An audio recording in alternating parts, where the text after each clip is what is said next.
His mistress called me daily, describing intimate details of their relationship. She'd laugh about how pathetic I was, how easily I was being replaced. For months, I listened to her cruelty in silence. Then I invited her to coffee at the place where she thought she was meeting him. What she found instead changed everything. The phone rang at exactly 7:43 p.m. on a Tuesday evening, the same time it had rung every Tuesday for the past 3 months. I was stirring pasta sauce when I heard that familiar, sickeningly sweet voice on the other end. "Chloe? It's Mila. I hope I'm not interrupting anything important."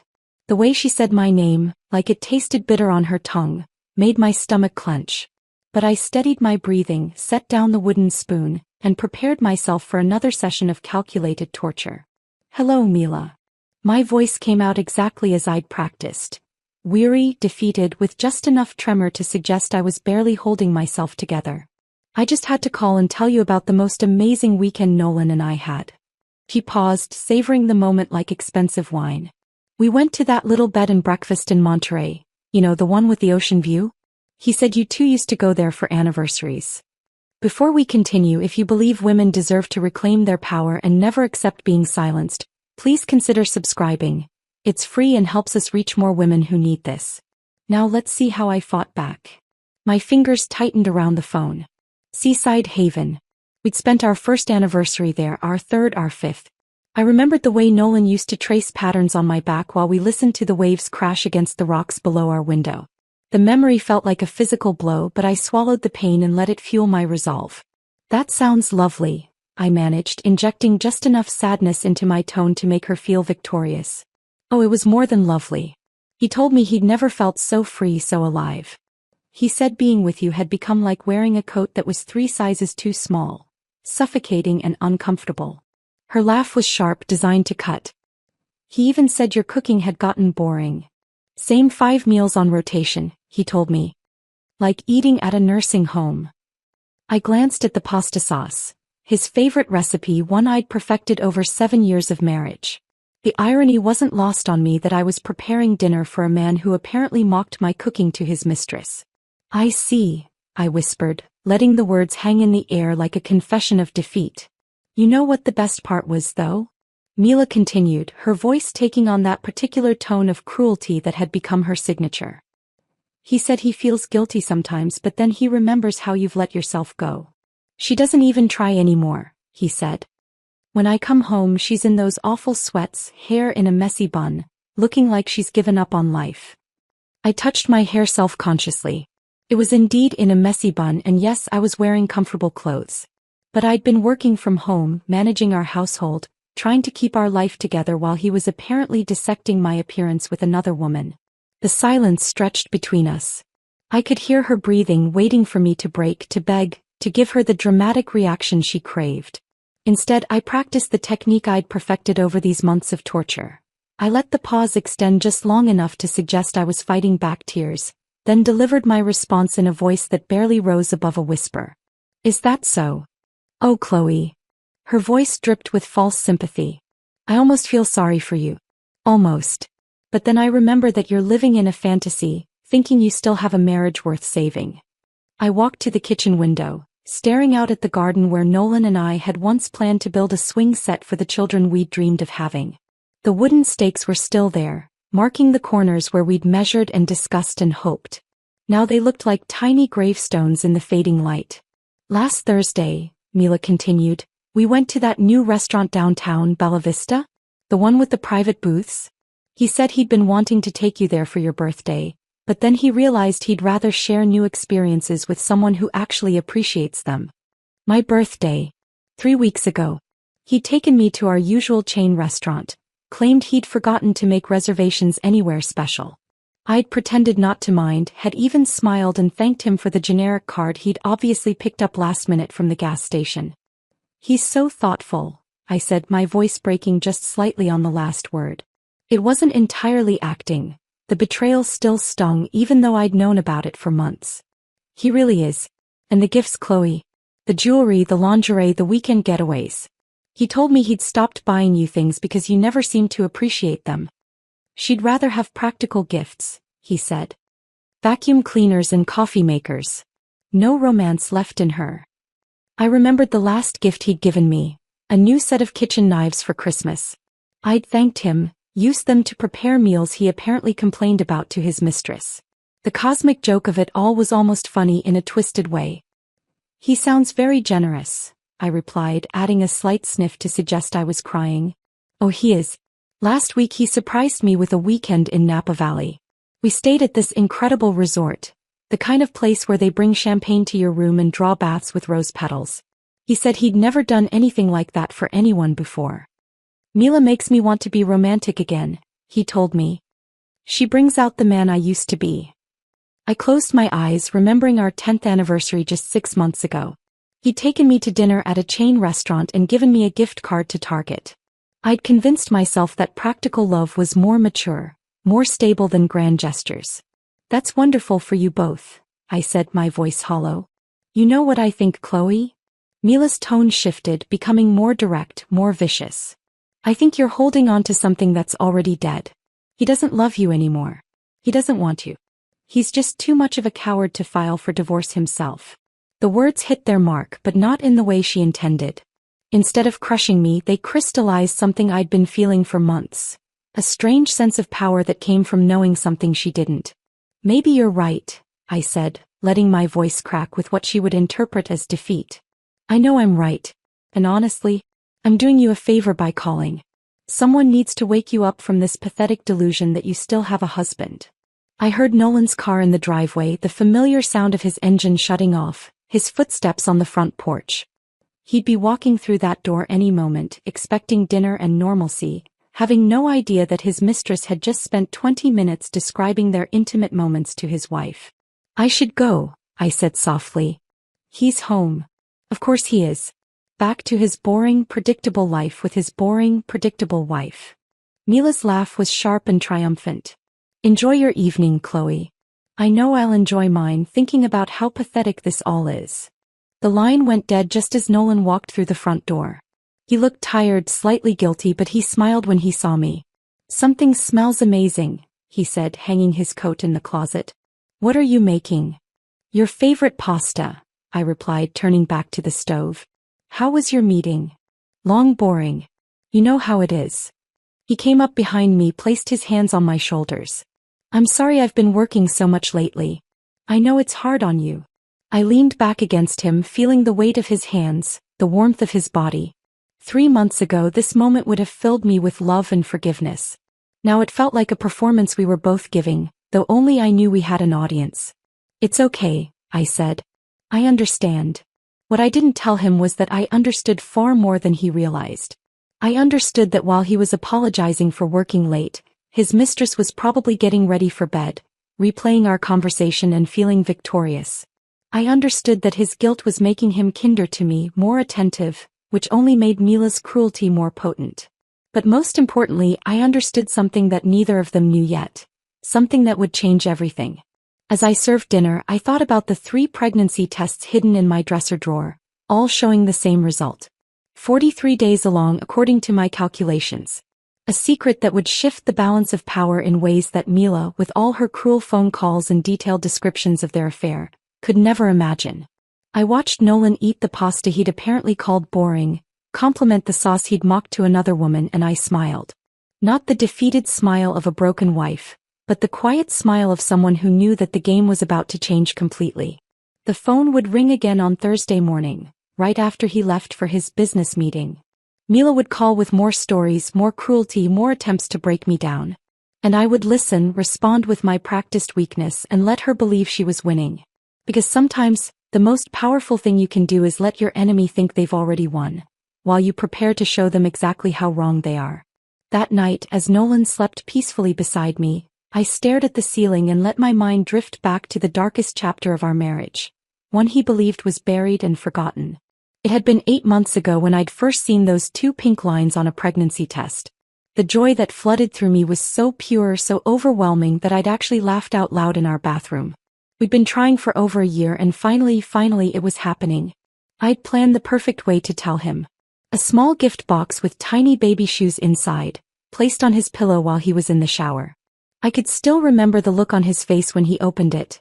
Not joy, not excitement, but something that looked almost like panic. Are you sure? He'd asked, his voice strangely flat. 3 tests, I'd said, beaming. All positive. We're going to be parents, Nolan. He'd hugged me then, said all the right words, but something in his embrace felt wrong. Too tight, too desperate, like he was trying to squeeze the life out of something. The weeks that followed were a blur of strange behavior I'd attributed to normal expectant father nerves. He'd become obsessively attentive about my evening routine, insisting on making my chamomile tea himself every night. You're growing a baby, he'd say with a smile that never quite reached his eyes. Let me take care of you. The tea tasted different somehow, more bitter with an earthy undertone I couldn't place. When I mentioned it, he'd laugh and say he was trying a new brand, something organic and supposedly better for pregnant women. I'd drink it gratefully, touched by his thoughtfulness. The cramping started on a Tuesday morning, sharp and low in my abdomen. By evening there was blood. By Thursday it was over. These things happen, the emergency room doctor had said gently. First trimester losses are more common than people realize. There's nothing you could have done differently. I'd grieved deeply, blamed myself for weeks. Nolan had been supportive in all the right ways, bringing me flowers, holding me while I cried, suggesting we wait a few months before trying again. His relief, which he thought he was hiding, felt like salt in an open wound. The follow-up appointment 3 weeks later was routine. Blood work, physical exam, the doctor checking to make sure everything was healing properly. I almost didn't go. What was the point of examining the aftermath of failure? Dr. Martinez had frowned at my blood results, then frowned deeper. Chloe, I'm seeing some unusual markers in your system. Have you been taking any herbal supplements? Anything not prescribed? No, I'd said, confused. Just prenatal vitamins and the calcium tablets you recommended. She'd pulled out a reference chart, her expression growing more concerned. I'm seeing traces of blue cohosh and pennyroyal. These are herbs that can cause uterine contractions. They're sometimes used to induce labor or other things. The bottom dropped out of my world. Other things. In high enough concentrations they can cause miscarriage. They're dangerous, especially in the first trimester. She'd looked at me carefully. You're certain you haven't taken anything containing these herbs? I'd driven home in a daze, her words echoing in my mind. When I'd gotten to our kitchen, I'd torn through every cabinet, every drawer, looking for something I hoped I wouldn't find. Behind Nolan's vitamin bottles, pushed far back where I'd never think to look, I discovered a small brown bottle labeled Evening Blend Women's Wellness Tea. The ingredient list read like a catalog of everything Dr. Martinez had found in my blood. Blue cohosh, pennyroyal, black cohosh, and other herbs I'd never heard of. I'd stood there holding that bottle, my hands shaking, while the truth crashed over me like a physical blow. My husband, the man who'd held me while I cried over our lost baby, had been the one who'd killed it. The rage that filled me was so pure, so white-hot, that for a moment I couldn't breathe. I'd wanted to confront him immediately, to scream and throw things and demand answers. Instead, I'd carefully placed the bottle back where I'd found it and made a decision that would change everything. I would never tell him I knew. Over the following months, I'd watched him with new eyes. The way he'd suggest we wait longer before trying again. How he'd carefully monitor my cycle, becoming anxious around ovulation. The relief in his posture when my period would arrive each month. His mother had started dropping hints about grandchildren during family dinners, and I'd watched Nolan deflect with practiced ease. We're not ready yet, he'd say. Maybe next year. But his eyes would find mine across the table and I'd see the warning there. Don't you dare contradict me. The most sickening part was how considerate he'd become afterward. Flowers for no reason, surprise dinners out, weekend getaways to bed and breakfasts. I'd thought he was trying to help me heal from our loss. Now I realized he was celebrating. During one of those weekends, to a place called Seaside Haven, ironically the same place Mila had mentioned on the phone, he'd been particularly affectionate. We'd walked along the beach at sunset and he'd pulled me close. I love our life just the way it is, he'd said, kissing my temple. Sometimes I think we're perfect as we are, you know? Just us. I'd smiled and agreed even as my stomach churned. Just us. No complications, no children to complicate his perfectly controlled world. But Nolan had underestimated his own father, a man who'd seen through his son's selfishness long before I had. The conversation had happened during our last Christmas together, just 3 months before the miscarriage. Nolan's father, William, had pulled me aside while Nolan was outside helping his mother with something. "Chloe," he'd said, his weathered hands gentle on my shoulders. "I want you to know something important. When you give this family its first grandchild, and you will, everything will shift in your favor." At the time, I'd thought it was just a sweet comment from a man who desperately wanted grandchildren. William had always been kinder to me than his wife, more accepting, more genuinely warm. He'd treat me like the daughter he'd never had, while his actual son treated me like an inconvenience. "That's very sweet, William," I'd said. "I hope we can give you grandchildren soon." His eyes had grown serious. "I'm not being sweet, dear. I'm being practical. I've made sure of it." I hadn't understood what he meant then. After he'd passed away suddenly from a heart attack 6 weeks later, the comment had faded into the background of grief and funeral arrangements. It wasn't until 6 months after his death, when the lawyer had finally sorted through the estate documents, that the full picture emerged. The will had been revised just 2 months before his death, and buried in the legal language was a clause that made my blood run cold. Upon the birth of William Foster's first biological grandchild, the document read, "The following assets shall be transferred into an irrevocable trust for said child. The rental property at 847 Maple Street, portfolio account number 4471 with Meridian Investments, and a 40% ownership stake in Foster & Sons Hardware." The trust would be managed by the child's primary legal guardian, a role that, by law and by William's specific designation, would fall to me as the mother, not to Nolan as the father. I'd read that clause over and over, my hands trembling. The rental property alone was worth over $300,000. The investment portfolio had grown to nearly $180,000. And Foster & Sons Hardware, while small, was profitable and provided steady income. Suddenly, Nolan's desperate opposition to having children made perfect sense. It wasn't about not wanting to be a father.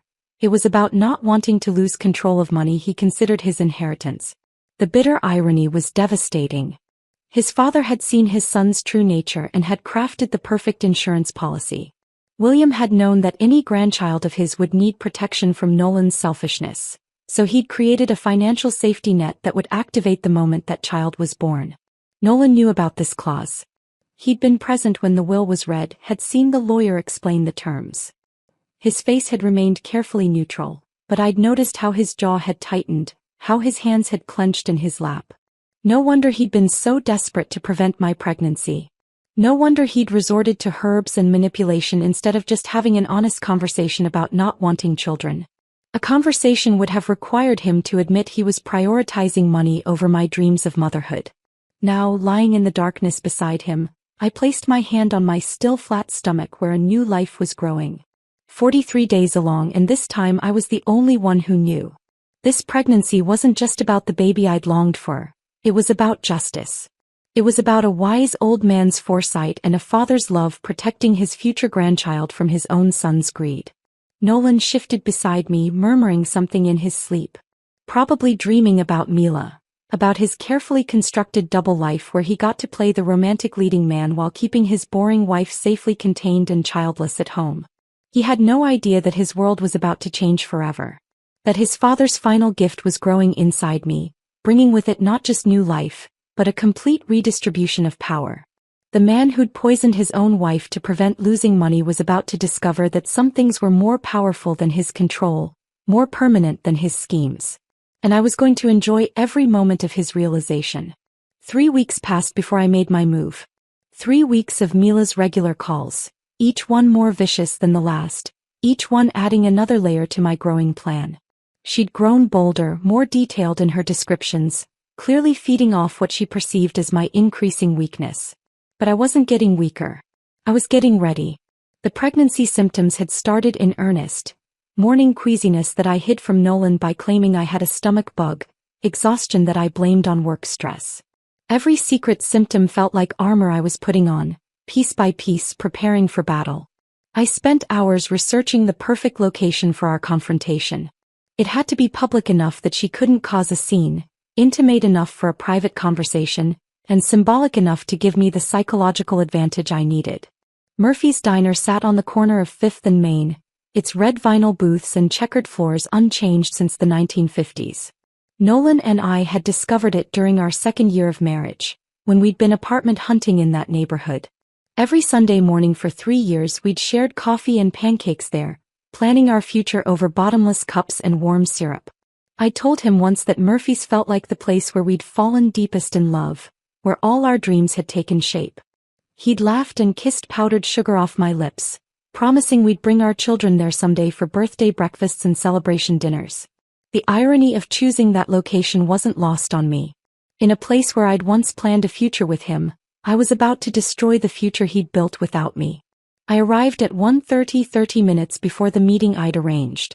The lunch crowd was thinning out, leaving mostly empty booths and the low murmur of afternoon coffee drinkers.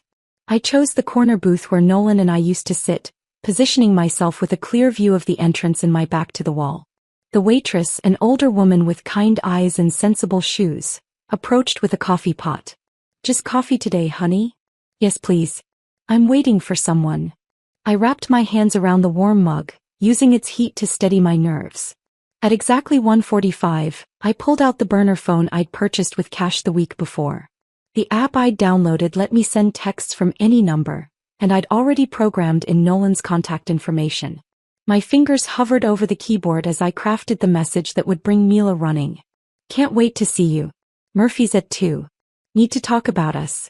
And I'd studied Nolan's texting patterns for months, noting his tendency toward brief messages, his habit of signing texts with his initial when he was being romantic. I'd even referenced their dinner at Bella Vista from the week before, adding just enough specificity to make the message believable. Her response came back within seconds. "Finally. I've been hoping you'd say that. See you soon."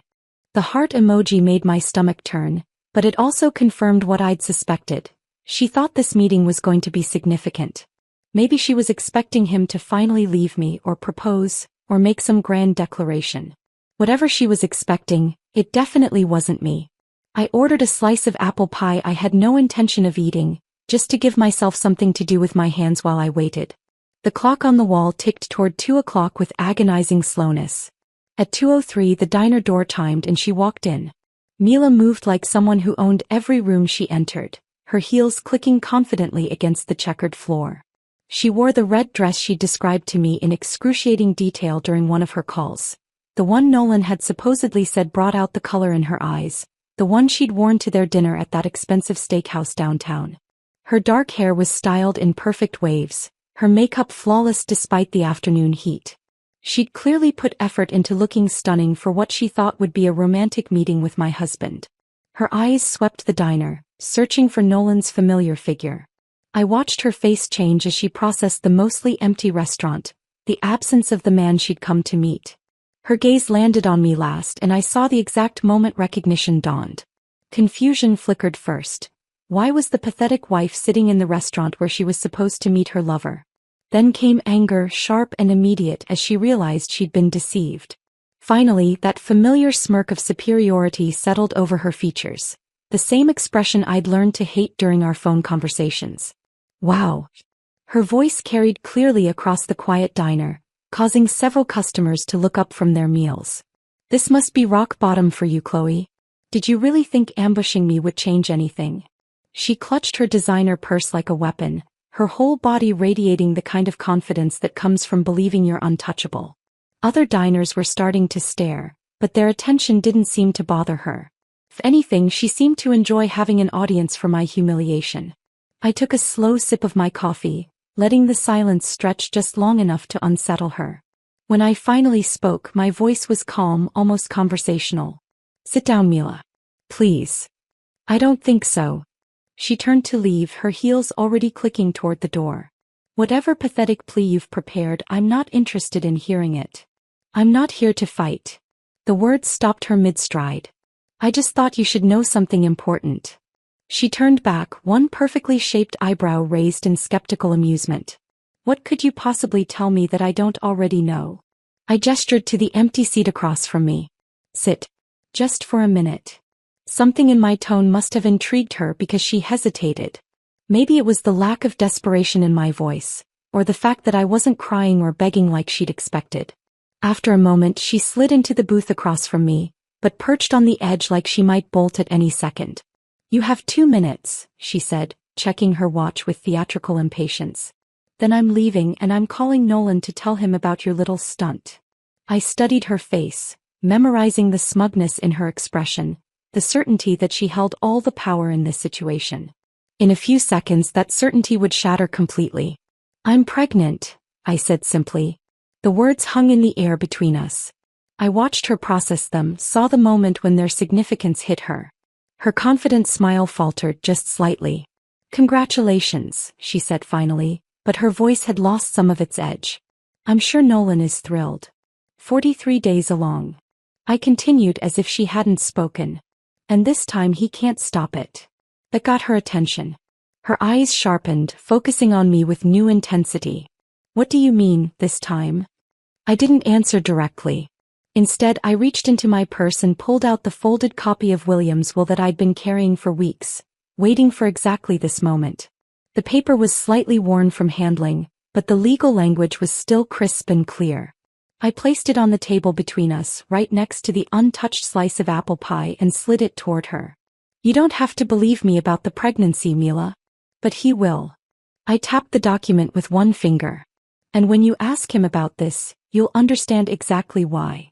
Her laughter was sharp and too loud for the quiet diner, causing the elderly couple 2 booths over to frown in our direction.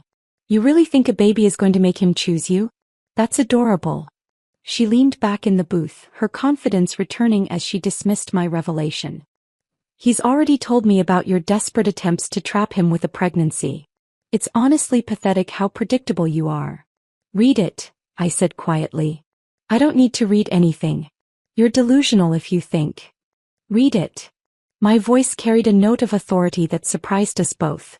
Trust me, you'll want to understand what you're really dealing with. Something in my tone must have penetrated her arrogance because she picked up the paper.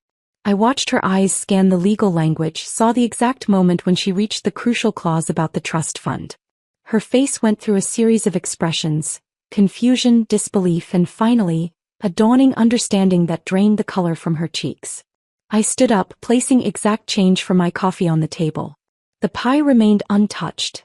I'd lost my appetite weeks ago and today was no exception. Enjoy the rest of your afternoon, Mila, I said, my voice perfectly pleasant. I'm sure you and Nolan will have a very interesting conversation. I walked toward the exit without looking back, but I could feel her eyes burning into my back. The door chimed as I stepped out into the afternoon sunshine, and I couldn't resist glancing through the large front window. Mila was hunched over the document, her perfect posture completely forgotten. She was reading it again, her phone pressed to her ear, probably calling Nolan, demanding explanations for things she'd never thought to question before. Her confident smile was gone, replaced by the kind of frown that comes with realizing you've been playing a game where someone else knew all the rules. I drove home slowly, savoring the image of her bent over that piece of paper, finally understanding that the pathetic wife she'd been tormenting for months had just shown her exactly who held the real power. I didn't have to wait long to see the ripple effects of my revelation. That evening, as I sat in my garden watering the tomato plants I'd been nurturing all summer, my phone buzzed with a text from an unknown number. This is Mila. We need to talk. Call me. I deleted the message without responding. She'd had her chance to talk at Murphy's diner. Now she could experience the same helplessness I'd felt during those months of cruel phone calls, reaching out to someone who had no interest in answering. 20 minutes later, another text. I know you're getting these. Answer your phone. Then another. We both know you're not as innocent as you pretend to be. I turned my phone face down and continued watering my plants. The irony wasn't lost on me that I was nurturing life while her world was probably falling apart somewhere across town. My neighbor, Mrs. Chin, looked over the fence with concern. Everything all right, dear? You seem distracted. Just enjoying the quiet, I said, which was true. For the first time in months, my phone wasn't ringing with scheduled cruelty. The real fireworks began the next day. I was having lunch with my sister Rachel when Nolan called, his voice tight with barely controlled panic. Chloe, we need to talk. Can you come home? Now. I'm having lunch with Rachel. What's wrong? Just, please, come home. The desperation in his voice was something I'd never heard before, not even during our worst fights. Rachel raised an eyebrow as I gathered my purse. Trouble in paradise? Something like that. I kissed her cheek goodbye. I'll call you later. The drive home felt like traveling toward a storm I'd been watching build on the horizon for months. I found Nolan pacing in our living room like a caged animal, his hair disheveled, his shirt wrinkled like he'd been tugging at it. She knows, he said without preamble. Mila knows about the pregnancy. I see. I settled into my favorite armchair, the one by the window where I'd spent so many evenings reading while he claimed to be working late. How did she find out? Did you tell her? His eyes were wild, searching my face for answers. We had coffee yesterday. I kept my voice conversational, almost casual. He stopped pacing. You what? She thought she was meeting you. Murphy's Diner, 2 o'clock. She seemed quite disappointed when I showed up instead. The color drained from his face. Chloe, what did you do? I told her the truth. About the baby. About your father's will. I watched him carefully, noting how his hands trembled slightly. She didn't take it well. Nolan sank onto the couch, his head in his hands. She's been calling me nonstop. Demanding explanations. She found some lawyer, started asking questions about inheritance law. Smart woman. Almost meant it. What did you tell her? What could I tell her? She already knew everything. He looked up at me, and for the first time in our marriage I saw genuine fear in his eyes. She asked me if the pregnancy was real. I couldn't lie to her, not when she was staring at a legal document. The admission hung between us. He'd confirmed my pregnancy to his mistress before even acknowledging it with me. And then, I prompted. She started connecting dots I never wanted her to see. His voice cracked slightly. She asked about your first pregnancy, about why I was so desperate to prevent this one. She's not stupid, Chloe. She figured out what happened before. There was the moment when his carefully constructed narrative began to crumble. She said you told her I'd had desperate attempts to trap you with pregnancy. Is that really how you described our lost baby to her? Nolan's silence was answer enough. She asked me what I meant when I said I'd handle the situation like before. The words came out in a rush, like a confession he couldn't hold back anymore. I didn't realize how it sounded until she repeated it back to me. I imagined the scene. Mila's growing horror as she realized the man she'd been sleeping with had sabotaged his own wife's pregnancy. The man she thought was romantic and passionate was actually calculating and cruel. What else did she say? She called me a monster. He laughed bitterly. Said she'd been mocking the wrong woman all along. That you'd played her like a chess piece while she thought she was the one in control. Pride swelled in my chest, surprising me with its intensity. Even in her anger and disgust, Mila had recognized the truth. I'd outmaneuvered them both. She's done with me, Nolan continued. Blocked my number, returned everything I ever gave her. Her last text. He pulled out his phone, read from the screen with a hollow voice. You made me waste 8 months on a woman who was always 3 steps ahead of both of us. The text was even more cutting than I'd hoped. Mila hadn't just rejected him, she'd made sure he knew exactly why. She'd seen through his manipulation and found it pathetic rather than charming. The worst part, Nolan said, his voice barely above a whisper, is that everyone's going to know. She's already told people at her office, her friends. She's not keeping this quiet. I'd expected this.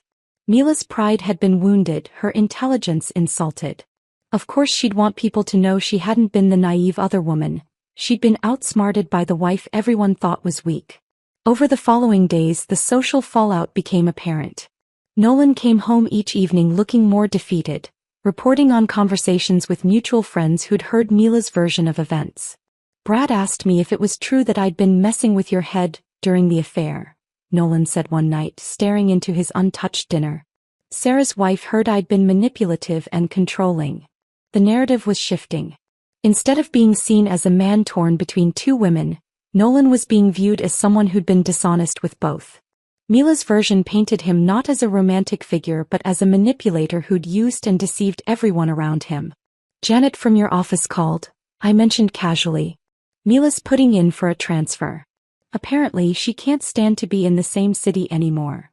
His fork clattered against his plate. She's leaving. Phoenix office.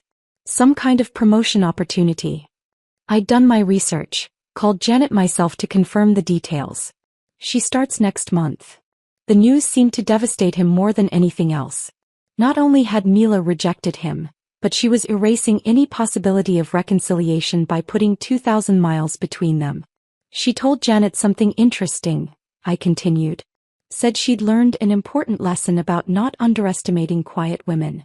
That sometimes the person you think is powerless is actually the one holding all the cards. Nolan's face crumpled. I've lost everything, haven't I? Not everything, I said quietly. You still have choices to make. But we both knew the truth. His carefully constructed double life had collapsed in a matter of days.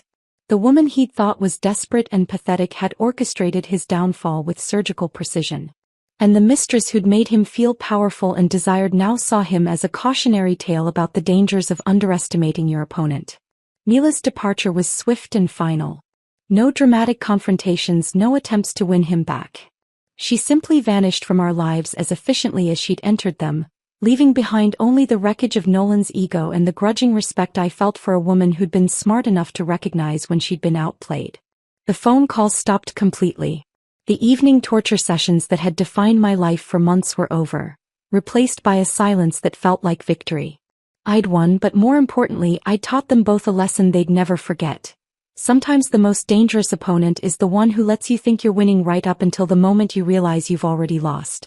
The weeks following Mila's departure settled into a strange rhythm. Nolan moved through our house like a ghost, appearing at mealtimes with hollow eyes and mechanical politeness. He'd ask about my day, comment on the weather, offer to help with dishes, all while carefully avoiding any mention of the pregnancy that was becoming impossible to hide. I was 12 weeks along now, and the morning sickness had given way to a small but noticeable bump that I no longer bothered to conceal.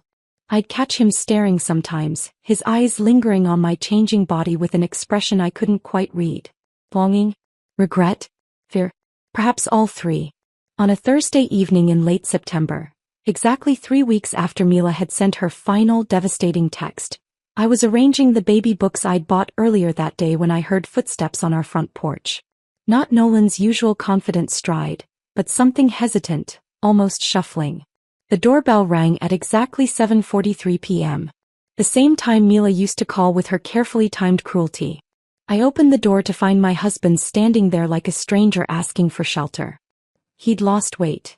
His clothes hung loose on his frame, and his face had taken on the gaunt appearance of someone who'd forgotten how to sleep properly. Dark circles shadowed his eyes, and his usually perfect hair was disheveled, like he'd been running his hands through it compulsively. Chloe. His voice cracked on my name. Can we talk? I stepped aside without a word, and he entered our home like he was walking into foreign territory. He paused in the entryway, his eyes taking in the small changes I'd made. The pregnancy books on the coffee table, the prenatal vitamin bottle on the kitchen counter, the What to Expect magazine folded open to an article about second trimester nutrition. You look. He stopped himself, seeming to realize that commenting on my appearance might not be wise given recent history. Different. I supplied. Pregnant. Healthy. Each word was deliberately chosen, a reminder of what he'd tried to prevent. Beautiful, he said quietly. You look beautiful. I led him to the living room, settling into my usual chair while he remained standing, fidgeting with his car keys like a nervous teenager. I've been staying at the extended stay off Highway 12, he said without preamble. 3 weeks now. Giving you space, trying to figure out how to fix this. The information surprised me. I'd assumed he was still sleeping in our guest room, maintaining the illusion of normalcy. The fact that he'd been living in a hotel suggested a level of self-awareness I hadn't credited him with. Have you figured it out? I asked. His laugh was hollow, self-deprecating. No. Not even close. He finally sat down, perching on the edge of the couch like he might flee at any moment. But I know I can't keep pretending this isn't happening. The baby, I mean. Our baby. Hi baby, I corrected gently. You made your feelings about children quite clear. He flinched. Chloe, I need you to know how sorry I am. Not just about Mila, but about what I did to you. To our first baby. The words hung in the air between us. This was the first time he'd acknowledged his role in my miscarriage directly, without euphemisms or deflection. I was selfish. Controlling. I thought I could manage everything, keep everything exactly the way I wanted it. Tears were streaming down his face now, and I was surprised to find that they affected me more than I'd expected. I didn't realize what I was destroying until it was too late. What changed? I asked. 3 weeks ago you were still lying to both of us. What's different now? He wiped his eyes with the back of his hand, a gesture so vulnerable it was almost painful to watch. Losing Mila wasn't what broke me. It was realizing she was right, that you'd been 3 steps ahead of me the entire time. That while I thought I was so clever keeping secrets and managing situations, you knew everything. Not everything, I said honestly. I didn't know about the herbs until much later. His face crumpled. How did you find out? I told him about Dr. Martinez, about finding the bottle in our kitchen, about the months of silence that followed. I watched him absorb each detail, saw the moment when he truly understood the depth of what he'd done. You've known for months, he whispered. All this time you knew what I did and you never said anything. What would you have wanted me to say? I don't know. Scream at me. Hit me. Something other than this. He gestured vaguely at my calm demeanor. How can you just sit there and talk about it like we're discussing the weather? Because screaming wouldn't bring our baby back, I said simply. And it wouldn't protect this one. He was quiet for a long moment, processing the implications of my words. Is that what all this was about? The coffee with Mila, showing her the will. Was it all about protecting this pregnancy? Partly. I placed my hand on my small bump, a gesture that drew his eyes immediately. But it was also about taking back control of my own life. I want to be part of it, he said suddenly. This pregnancy, the baby's life. I know I don't deserve it, but I'm asking anyway. The request didn't surprise me. I'd been expecting it since the moment Mila left. But the timing felt significant. He was asking on a Thursday evening at the exact time his mistress used to call to torment me. Whether intentional or not, it felt like he was trying to reclaim that hour, to fill it with something better than the cruelty it had once held. I have a doctor's appointment next Tuesday, I said carefully. 16-week checkup. We might be able to learn the gender. Hope flickered in his eyes. Would you let me come with you? I studied his face, noting the way he held his breath while waiting for my answer. Why should I? Because I want to be better. I want to be the father this baby deserves, the husband you deserved all along. The words came out in a rush, like he'd been rehearsing them. I know I can't undo what I did, but maybe I can do better going forward. What does better look like to you? I asked. He seemed unprepared for the question. Honesty. No more secrets. No more trying to control everything. And if the baby changes our financial situation? If the trust activates and I become the manager of assets you consider yours? His jaw tightened. A flash of the old Nolan, the one who viewed everything in terms of control and ownership. But then he forced his expression to relax. Then we figure it out together. As partners. Partners, I repeated. Is that what we were when you were slipping herbs into my tea? No. The word came out flat, defeated. We weren't partners. I was a manipulator and you were someone I was trying to control instead of love. The admission was more honest than anything he'd said in years of marriage. It also highlighted exactly why I couldn't simply forgive and forget. I'll think about the appointment, I said finally. Relief washed over his features. Thank you. That's more than I deserve. Yes, I agreed. It is. Over the following days, Nolan began what could only be described as a campaign to prove his worthiness. He brought groceries without being asked, left prenatal vitamins on my nightstand, researched the best pediatricians in our area. When I mentioned that I'd signed up for a birthing class, he asked, tentatively, if I'd consider letting him attend. But for every gesture of consideration, I felt the weight of everything that had come before. The herbs hidden behind his vitamins. The months of phone calls while he said nothing.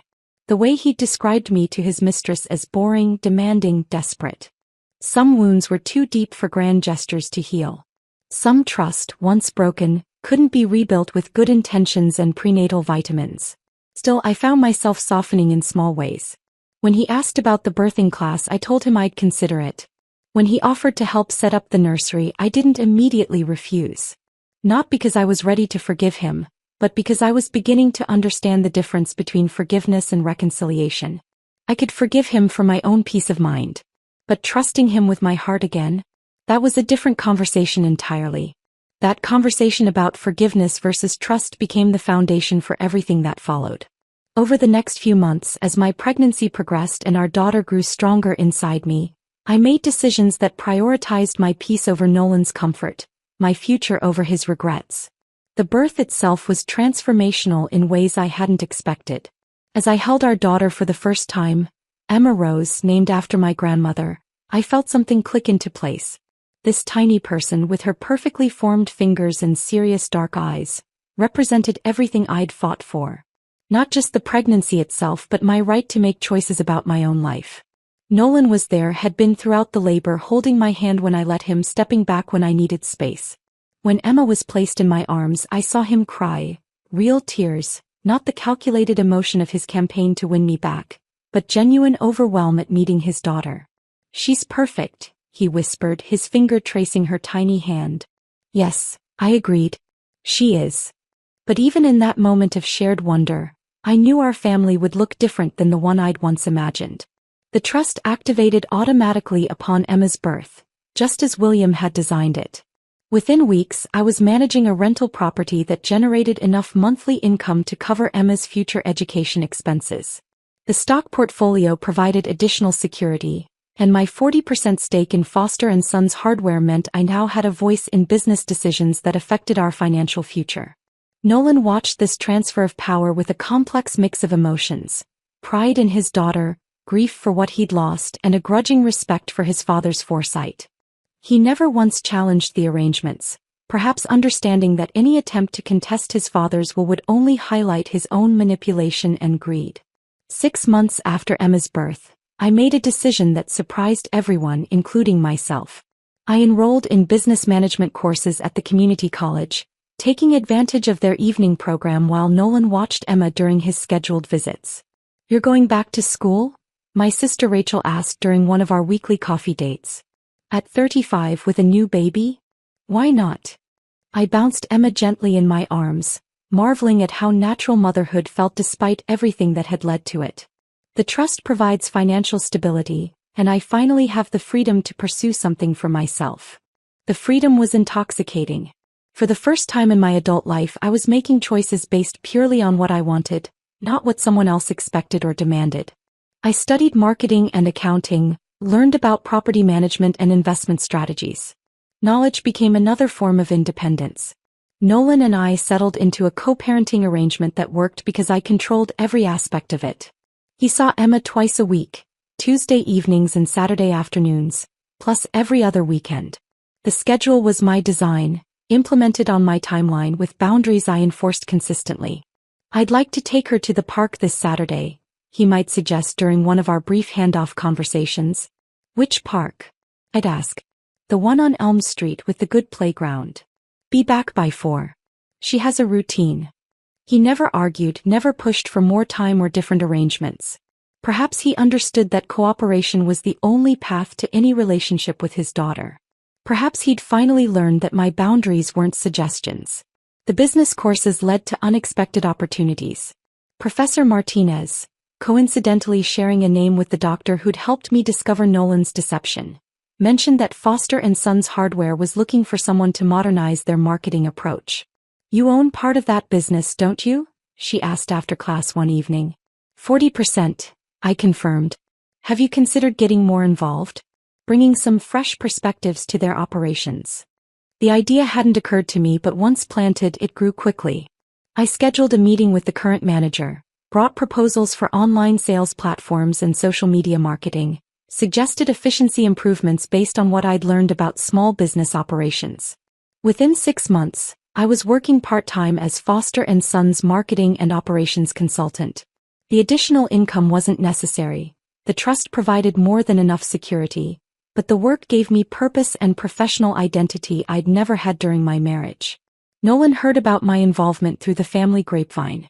When he brought Emma back from a Saturday visit, he lingered longer than usual. "I heard you're working at the hardware store now," he said, his tone carefully neutral. 3 days a week. Emma comes with me sometimes. She likes watching the customers." That's great, Chloe. Really. Dad would have loved seeing you take an active role in the business." It was one of the few times he'd mentioned his father without bitterness, and I recognized it as genuine. Whatever resentment he felt about the trust, he seemed to understand that his father's decision had been protective rather than punitive. The personal growth extended beyond professional achievements. I learned to speak up in situations where the old Chloe would have remained silent. When Emma's pediatrician suggested a treatment approach I disagreed with, I voiced my concerns and sought a second opinion. When a neighbor made comments about single mothers that felt judgmental, I corrected his assumptions about my situation with polite firmness. "You've changed," Rachel observed during one of our coffee dates, watching me confidently handle a difficult server who'd gotten our order wrong. "Have I?" I shifted Emma to my other arm, noting how natural the movement had become. The old Chloe would have just accepted the wrong order and pretended it was fine. He was right. The woman who'd silently endured months of cruel phone calls was gone, replaced by someone who understood that peace didn't require accepting mistreatment. Even my relationship with Emma carried lessons about power and choice. When she cried inconsolably during her colicky phase, I learned that sometimes the most loving thing you can do is set firm boundaries, putting her in her crib for 5 minutes while I collected myself, rather than letting frustration build to dangerous levels. "You're a natural at this," Nolan said one evening when he picked her up and she immediately calmed in his arms. "I'm learning," I corrected. "There's a difference." The distinction mattered. Natural implied some innate ability, but learning suggested conscious choice and effort. Everything about my new life had been learned, chosen, deliberately constructed rather than simply accepted. 18 months after Emma's birth, I had occasion to drive past Murphy's Diner. The same red vinyl booths were visible through the windows, the same checkered floor that had witnessed my confrontation with Mila. But instead of painful memories, I felt only quiet satisfaction. That afternoon had been the beginning of everything, not just Mila's downfall or Nolan's consequences, but my own transformation. The moment I'd slid that will across the table, I'd stopped being a victim and started being the author of my own story. Through mutual acquaintances, I'd learned that Mila had indeed married, to a divorced architect in Phoenix who apparently appreciated her intelligence and ambition. Good for her. Everyone deserved a chance at happiness, even someone who'd once taken pleasure in causing pain. I rarely thought about her anymore except when something reminded me of that time, like driving past Murphy's or hearing a phone ring at 7:43 p.m. Those moments served as reminders of how far I'd traveled, not as sources of ongoing anger. Emma babbled from her car seat as we passed the diner, pointing at something outside her window with the serious concentration of a 15-month-old making important observations about the world. "That's right, sweetheart," I said, glancing at her in the rearview mirror. "There's a lot to see out there." And there was. A life I'd built through patience and strategic thinking rather than drama and revenge. A future that belonged entirely to us, free from the toxic patterns that had once defined my daily existence. The woman who'd once listened silently to cruelty was gone. In her place was someone who spoke up, who made choices, who protected what mattered most. Someone who understood that true power wasn't about controlling others. It was about never again allowing others to control you. If this story of strategic revenge had you holding your breath, hit that like button right now. My favorite part was when Chloe slid that will across the table, watching Mila's confidence crumble completely. What was your favorite moment? Drop it in the comments below. Don't miss more empowering stories like this. Subscribe and hit that notification bell so you never miss an upload.